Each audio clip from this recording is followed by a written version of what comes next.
ஹே பாட்டி ஒண்ணு தொடங்கட்டுமா, அதிரடி களப்பட்டுமா, கேம்பெயின தான் திறக்கட்டுமா, மைக்க கையில் எடுக்கட்டுமா. ஒரு நிமிஷம், நான் சொன்னேன் ஷாம்பெயினை தான் திறக்கட்டுமான்னு சொன்னேன். ஷாம்பெயினா? என் காதல் கேம்பெயின் கேட்டுது. டே மப்பிள் அப்படிதான்டா கேட்கும். கரெக்டாக கேளு.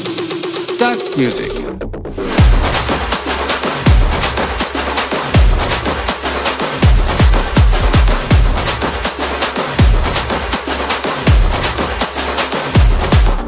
ஹே பார்ட்டி ஒண்ணு தொடங்கட்டுமா, அதிரடி களப்பட்டுமா, ஷாம்பெயின தான் திறக்கட்டுமா, மைக்க கையில் எடுக்கட்டுமா, இடி இடி